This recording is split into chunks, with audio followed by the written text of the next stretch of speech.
Hi, how are you guys doing? I cannot believe we are already in the third episode, and it's a very special one because it's an episode that we're gonna see an interaction with Batman, which two of the most known characters they interact with in the comics and movies, which is the Joker and Superman. So let's go see all of that, but before, if you've never seen this series, go back to the first episode and the second one so you can understand what the story is about. They are very important episodes with great production that I did, so make sure to check them out. Don't forget to subscribe, don't forget to leave a like to the channel, it supports us a lot. So let's go with the video. Now you're looking at what looks like a liquor store where some thugs with one of them using a Nazi symbol in his chest, and they're threatening the manager with some guns. Then what it looks like an old man looking like a hobo. He's almost forgetting the fact that there's a robbery happening and claims that they've been robbed because of the price of the liquor. And one of the thugs trying to stop him with a gun, the hobo just holds him and throws the bottle in his face. And as the other two guys point guns at him, he just surprisingly throws two batarangs at their hands and then gets one of them and just easily throws it on the liquor shelf, breaking everything. We basically discover from now on that that's Batman using a disguise to capture those guys. This disguise is gonna be going along throughout this whole chapter. And as Bruno, the leader of those guys, he passes through an alley. Robin uses her slingshot to get his attention, which is well received because he just blasts through her as she uses her parkour skills to climb some ladders so fast that he didn't even see. But apparently he didn't see her climbing. Instead, he enters on the next door that he sees in the dark room, where he, after hearing Batman's voice, he just rapidly climbed the stairs around him. But Batman warns him that he shouldn't do that because as old as his place is, the ladders break with him falling down in the pit. The Batman, still dressed as a hobo, successfully knocks him down. Then the news reporter interviews a guy who confuses a homeless person with a thief, pushes him down the rails on the trains, but he falls as well. And yes, they are waiting for the train to hit them. He just hears a sound as the train has hit something, but as they open their eyes, there's nothing there. So it looked like he hit an invisible wall or something. And there it was. The train, I mean. Its front end crushed inward like it ran into something, well, something more powerful than a locomotive. Then Batman is using his very persuasive torturing skills with Bruno, and something that sounds and feels like an earthquake is happening in Gotham and is leading towards him. Batman understands what's happening and claims, "Not him." Bruno thinks that he's hitting someone with his shot, but in a matter of seconds he gets wrapped up in some metal pipe and his weapon is melted in seconds. And Batman, pissed off about what happened, viciously talks to the person who did that. "Tomorrow morning, my place. Stay out of my way until then." Then right after, this person just bursts through the ground in the matter of seconds, vanishing. Then we see on TV the former mutants now made this independent group called the Sons of Batman, allegedly stopped crime in Gotham, and of course the media needs to find some reason to put this responsibility into Batman's account. Batman is a menace to society. Batman should be considered personally responsible for every human being murdered by this gang. Then Batman leaves the crime scene with Robin. Then he lectures her about the dangers that she would put herself into and told her that she needed to obey him at all costs. So they go to a place where they need to meet a person who have relations with those guys, a person called Abner. As they were doing all of that, Commissioner Gordon was presenting his substitute, Indel, and she's effusive with how are they gonna treat Batman from now on. "I issue this arrest order, fought the Batman on charges of breaking and entering, assault and battery, and creating a public menace." Both are waiting for him to arrive at home, but Robin, impatient as she is, just bursts through the window, arriving in an empty dark room with just a doll. But Batman, as experienced as he is, he knows that this is a sign there's a bomb in the place. So he pulls her, rapidly avoiding the explosion. And Batman practically blames himself for being so sloppy, and he refusively put this blame on him, and he understands who is behind all of that. "I will add them to the list, Joker. The list of all people I've murdered by letting you live." There's just the sun and the sky in him, like he's the only reason it's all here. Then he ruins everything by talking. And now we are finally seeing Superman. Of course, it was him who was doing all of that savings around town, and he tells Batman that he needs to be careful, you know. He's saying that he was not the same person anymore because he's practically retired. He also tells him that the world is not the same as it was and that someone is gonna order Superman to arrest him, but Batman effusively says that when that happens, the best one's gonna win. The Superman doesn't even get time to understand what he said, so he was summoned so fast to deal with another problems, and he reflects about some issues during that. The rest of us recognize the danger of the endless envy of those not blessed. Then the new commissioner that demanded Batman's arrest is preparing a task force to capture him, knowing that he asked Alfred to call Carrie and to tell her this is her last class. And now he's going for them using his helicopter to reach out to them, and Carrie's just staying to watch what's going to happen inside the helicopter. He jumps out of the helicopter and he uses his cape to do a safe landing, and even then he realizes how hard it is doing that now with his muscles, just needed to do a bigger effort than he needed to do back then. 20 armed men are waiting for him on top of the building, and as he lands on the ground he uses some gas bomb to vanish throughout the smoke, making all those soldiers stop shooting him. Some soldiers are even scared of facing him, so the commissioner reminds them that he's probably double the age of all of them.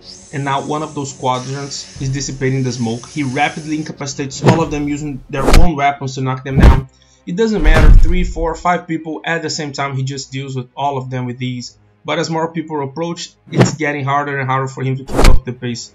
So Robin uses the voice mechanism to pilot the helicopter and approach the battlefield by rapidly rescuing Batman.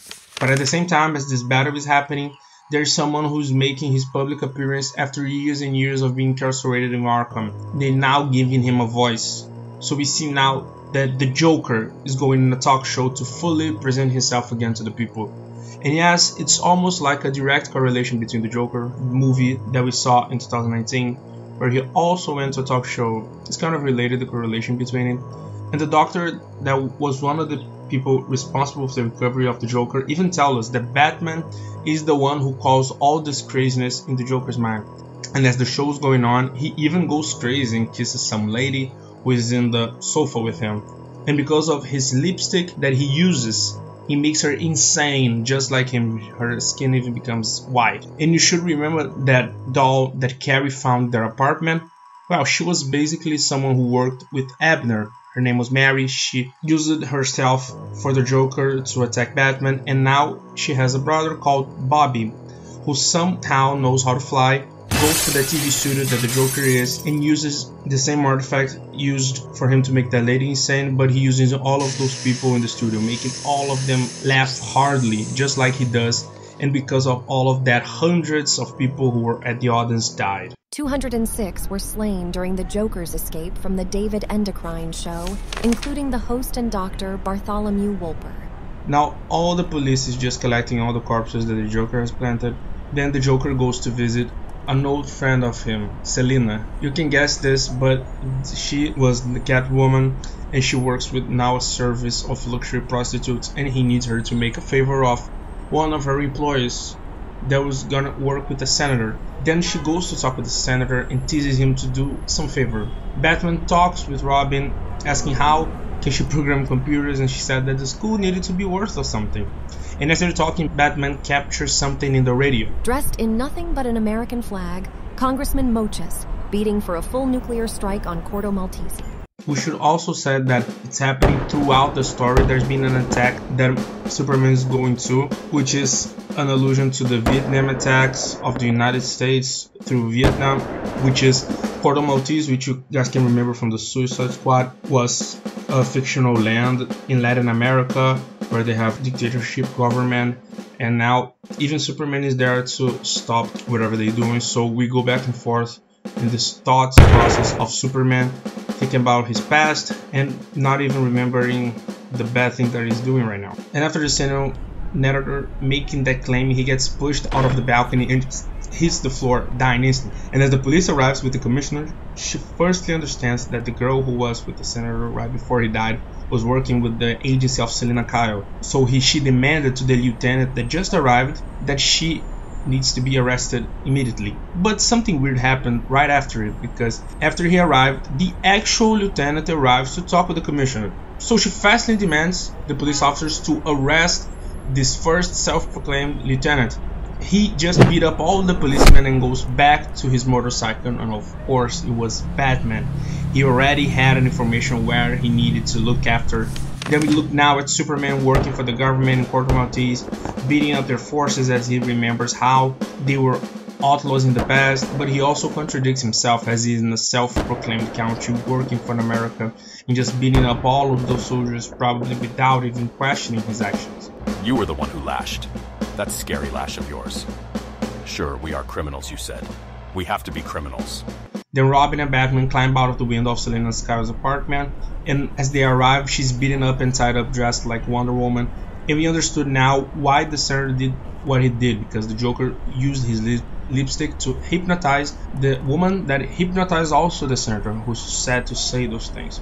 Then they discovered that the Joker is heading to the Friendship Fair, where thousands and thousands of people will be there, so they understand that there's going to be a bigger massacre now. The police arrive faster in the building, but Batman's faster and uses his smoke bomb to stop the police force, and with Robin, they jump out of the window and they hold on to Batman's own hang gliding, leaving the police force. But as they are flying, Robin security tape breaks and the Batman holds her. The hang gliding goes immediately to reach out to the Batwing and they leave. Then we see Superman again, destroying another aircraft and remembering why Batman retired, and then agreed that most superheroes mainly made a pact with the government, and the Superman claimed his obedience with the government and invisibility, where he was just gonna appear in scenarios where he was summoned. They gave me a license and they'll let us live. No, I don't like it, but I get to save lives and the media stays quiet. And as he's thinking about that, he dives inside the ocean, and with his strength he just punches the bottom of the ocean and creates a tsunami that obliterates all the naval fleet that the Corto Maltese government has. Then we go to the Friendship Fair, where people are giving free cotton candy to the kids that just pass out after a couple of seconds. And in another place we see again Joker, with Abner and Bobby giving a toy who looks like Mary to a roller coaster ride. So there will be an attack where when they reach out to the top of the roller coaster, they will just blow up and will kill a lot of people.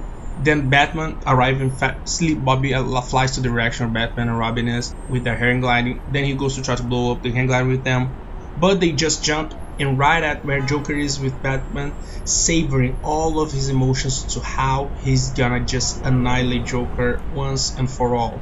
I've lain awake, nights planning, picturing it endless nights.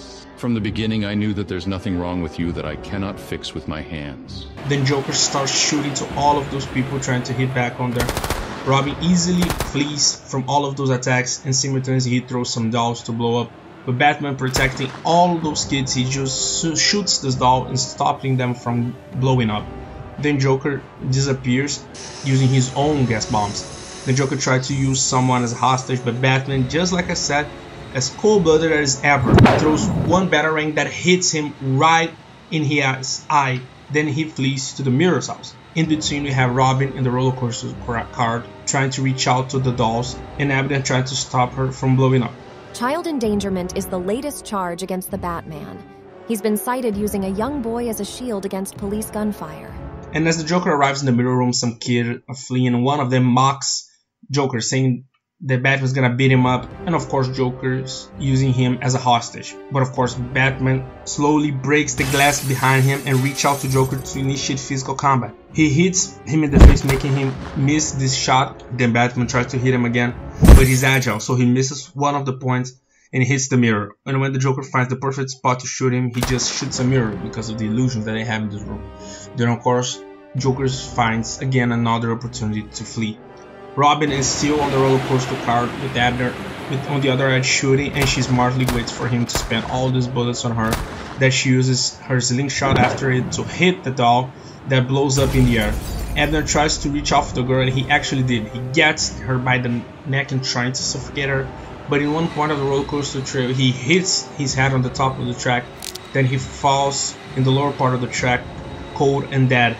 And you can see in Carrie's face that she was not ready for that kind of action. By the time the Joker is fleeing, a person is in front of him, so he just kills her cold-bloodedly, making her fall in the water. In the water that leads to the Tunnel of Love, and he uses a boat to escape from there. But Batman dives through the water, all wounded by bullets, but manages to reach out to Joker's boat, dropping him in the water. Batman is determined to finish him off right there.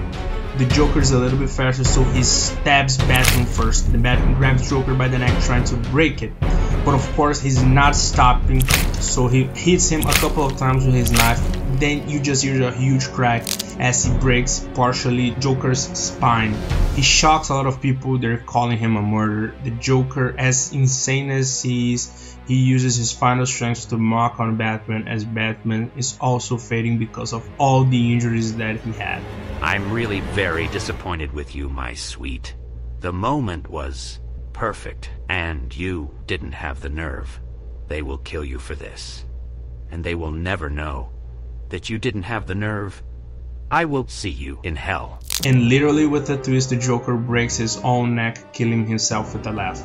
Okay, so that's the end for part 3 of this fantastic chapter of Batman The Dark Knight part 3. Thank you guys so much for watching this next episode. Next week's gonna have the last one, so don't forget to leave a like, don't forget to subscribe, share with someone that you think might enjoy Batman. Thank you guys so much for watching, so goodbye and peace.